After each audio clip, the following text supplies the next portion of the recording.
Me encuentro en el libro de San Juan, en el capítulo 10 y el verso 33.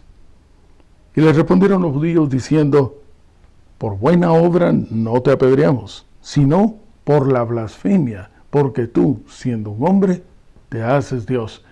Esta historia, que se encuentra registrada en el capítulo 10 de Juan, es bastante conocida.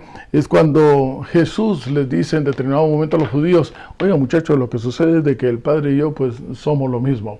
Y se considera una blasfemia entonces que aquel que creían era una criatura pues pretendiera ocupar el lugar que le corresponde a Dios. Aunque, tome nota, en el caso de Jesús, pues no fue apedreado. ¿Por qué? Porque en él no es una blasfemia decir que es Dios, porque Él es Dios. Esta semana, quiero decir en este trimestre, iniciaremos un nuevo tema. Y aquí tengo el folleto nuevo: la vida eterna, la muerte y la esperanza futura. Les invito a que por favor lo adquieran y lo estudiemos. En la introducción de esta semana, este título que nos arroja durante todo el trimestre es bastante delicado para la mayoría de los seres humanos. ¿Por qué? Porque estamos en el dilema de no querer morir y encontrar la fórmula de la vida eterna. De hecho, desde la antigüedad siempre ha sido esa la historia. ¿Dónde está el Shangri-La? El lugar en donde se encuentra la fuente de la juventud eterna. Pero ¿por qué nos metimos en este conflicto? ¿Por qué estamos metidos en este embrollo de que hay muerte, de que no hay vida eterna, de que si tenemos un Salvador, que si creemos en un Redentor o no? ¿Cómo? ¿Cómo es posible esto si Dios perfecto hizo todas las cosas perfectas? Quizás alguien podrá decir: entonces, ¿por qué nos hizo? Hay una respuesta que no da lugar a dudas. Es que Dios es amor. 1 Juan capítulo 4 verso 8. Y cuando pensó en ti, pensó en mí, cuando nos hizo por amor. Hizo todo un universo por amor, para que ese amor que está dentro de él fuese compartido. En primer lugar, ni siquiera se le ocurrió inventarte una manera de ser. Se le inventó a los leones, se le inventó a los animales, pero cuando pensó en ti, cuando pensó en mí, como lo decíamos antes, dijo: será la corona de la creación, así que no le inventaré una manera de ser, le daré mi manera de ser. Y nos inunda entonces de su espíritu, ese cuyo fruto es gozo, paz, benignidad, bondad, mansedumbre, etc. De igual manera, toda criatura, todo ser pensante, los ángeles, también entonces tuvieron la oportunidad, al igual que tú y yo, de tener un libre albedrío, una decisión de querer corresponder a ese amor o no. Y todo estaba perfecto. Uno de ellos, una criatura, lucero de la mañana llamado, no sabemos cómo surgió en él el deseo de querer ser igual a Dios. Sin embargo, era perfecto, pero también gozaba de la libre oportunidad de decidir. Y la palabra de Dios lo registra en el libro de Isaías. Vamos a buscarlo, por favor. Estoy en Isaías, en el capítulo 14 y el verso 14. Y dice la palabra de Dios que se expresa Lucifer diciendo: sobre las alturas de las nubes subiré, seré semejante al Altísimo. ¿No es esto acaso el principio de la blasfemia que encontramos en Juan capítulo 10, verso 30 al 33? El pretender una criatura pretendiendo ocupar el lugar que le corresponde a Dios. Pero ¿qué era realmente lo que podía estar ambicionando Satanás? Sino más que recibir la adoración. Y esto crea un enorme conflicto que también se encuentra registrado en la palabra de Dios. Acompáñeme, aunque esto no será un estudio profético, pero acompáñeme por favor al libro de Apocalipsis y vamos directamente hacia el capítulo 12. Y la palabra de Dios dice en el verso 7: y después hubo una gran batalla en el cielo. Miguel y sus ángeles luchaban contra el dragón. No se confunda dragón con bestia, bestia es un sistema político, pero dragón claramente lo dice el verso 9. El gran dragón, la serpiente antigua que se llama Diablo y Satanás, está claramente identificado. Pues bien, dice la palabra de Dios en el verso 7 que Miguel y sus ángeles luchaban contra el dragón. Miguel significa el que es como Dios. Luchaba contra el dragón y luchaban el dragón y sus ángeles. Dividió al cielo.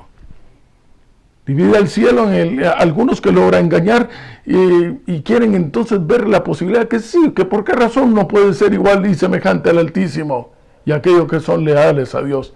Y esta ha sido la piedra fundamental y base sobre la cual se ha determinado el conflicto de los siglos. ¿Entre a quién se le reconoce como Dios?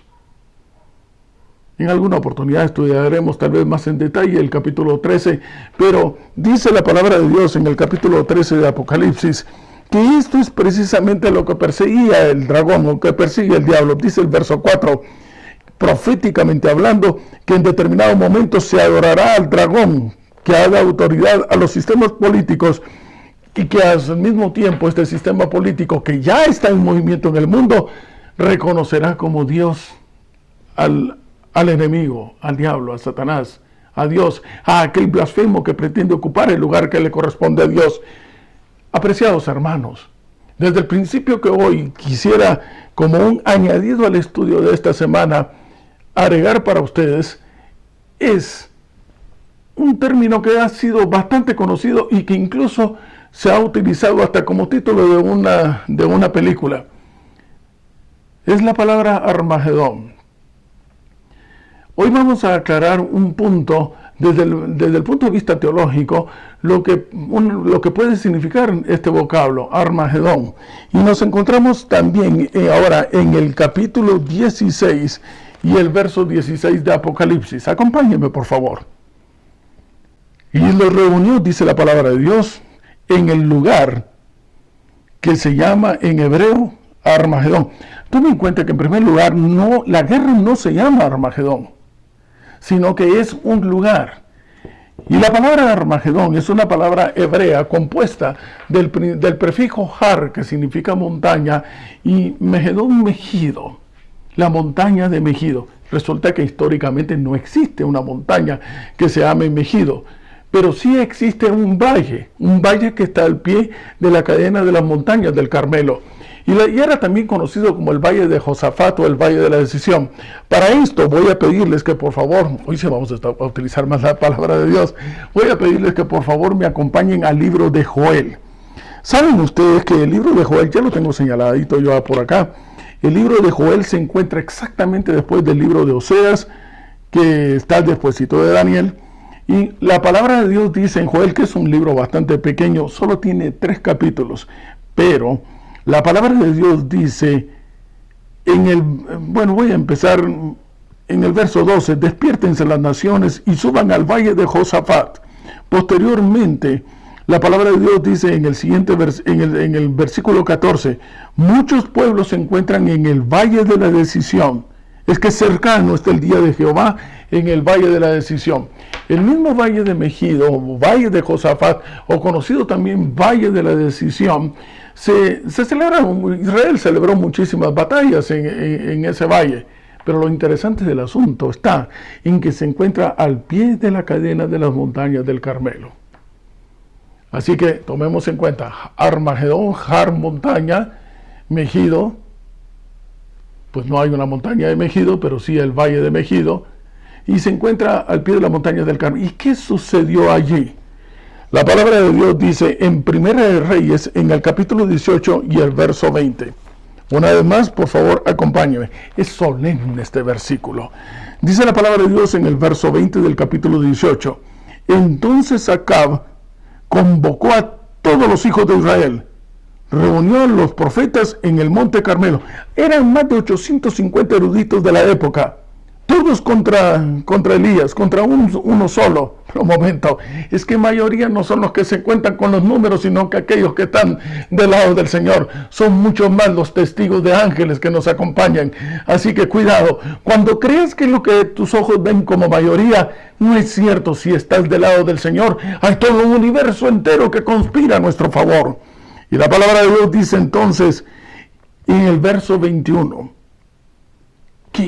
qué espíritu el que inundaba, bueno, el espíritu de Dios, el león de la tribu de Judá, desenvolviéndose dentro de la forma de ser de Elías, lo pone de pie y dice en el verso 21, y acercándose Elías a todo el pueblo dijo, ¿hasta cuándo claudicaréis vosotros entre dos pensamientos?